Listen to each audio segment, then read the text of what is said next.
병원에서 몰래 훔쳐본 다른 사람의 개인정보로 마약류를 1,000정 넘게 처방받은 30대 여성이 경찰에 적발됐습니다.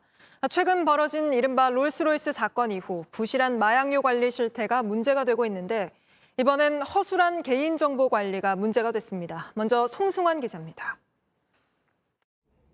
한 병원의 접수 창구입니다. 환자가 직접 장부에 이름과 생년월일을 적어 넣습니다.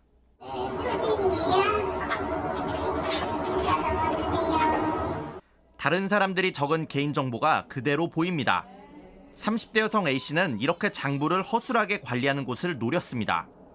접수하는 척하면서 자신과 나이대가 비슷한 여성의 개인정보를 기억해 따로 적어놨습니다. 그리고 며칠 뒤 같은 병원에 찾아가 다른 사람의 이름과 생년월일을 적어냈습니다.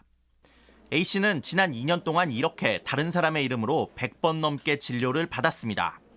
그리고 마약류 수면 진정제인 졸피뎀을 1,000정 넘게 처방받았습니다. 개인정보를 도용당한 피해자가 자신의 이름으로 마약류가 여러 번 처방된 걸 알고서 경찰에 신고한 뒤에야 범행이 드러났습니다. 60대 남성 B씨도 같은 수법으로 졸피뎀 800여 정을 처방받았다가 적발됐습니다. 경찰 조사에선 한 보건소의 접수대에서 다른 환자의 개인정보를 훔쳐봤다고 말했습니다. 두 사람 모두 마약류를 상습적으로 투약하다 적발된 전과가 있어 더 이상 처방이 불가능했습니다. 경찰은 이들을 마약류 관리법과 주민등록법 위반 혐의로 구속하고 사건을 검찰로 넘겼습니다. JTBC 송승환입니다. 저희가 직접 돌아보니 이렇게 개인정보가 허술하게 관리되는 병원 쉽게 찾을 수 있었습니다. 마음만 먹으면 다른 사람 이름으로 진단받고 마약류를 손쉽게 받을 수 있는 건데 이어서 최지우 기자가 보도합니다.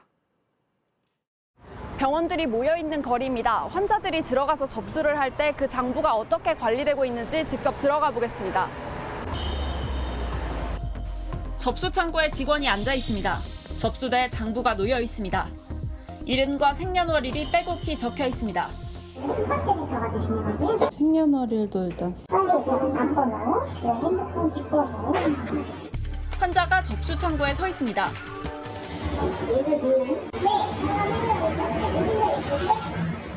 이곳 장부에도 개인정보가 적혀 있습니다.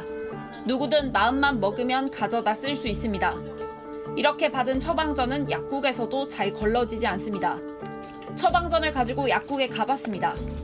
약사는 아무 질문 없이 처방전을 받고 약을 제조합니다. 다른 사람이 받아도 되나요? 네. 처방전 받아보시면 그냥 처방전에 써주신 걸로 그냥 저희가 드리겠습니다. 약을 받는 사람이 처방전에 이름이 적힌 사람과 같은지 확인하지 않습니다.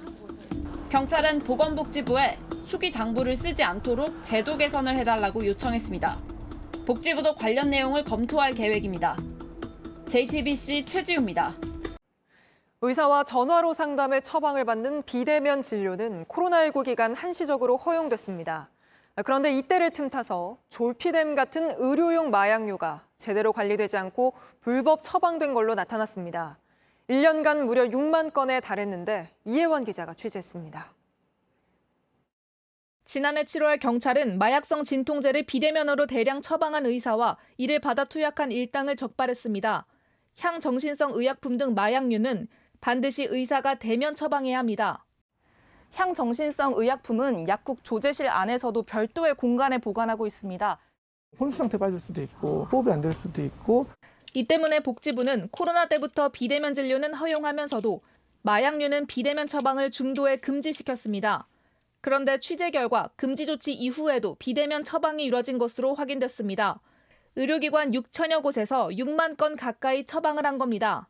환자 중 20세 미만도 2,700명이 넘었습니다. 신경안정제와 최면 진정제 등이 상당수였습니다. 불순한 의도로 또는 명의를 도용해서 여러 군데를 하게 되면 음성적으로 또는 범죄에 악용될 수도 있는.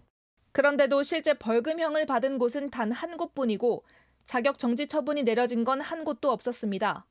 복지부 담당자는 해당 의료기관이 청구한 위법한 급여는 모두 삭감했다며 고의성 여부를 파악하기 위해 지자체에 관련 조사를 요청했다고 해명했습니다. 심각한 부작용을 낳을 수 있는 의약품이 너무 쉽게 처방됐습니다. 복지부는 책임지고 설명해야. JTBC 이혜원입니다.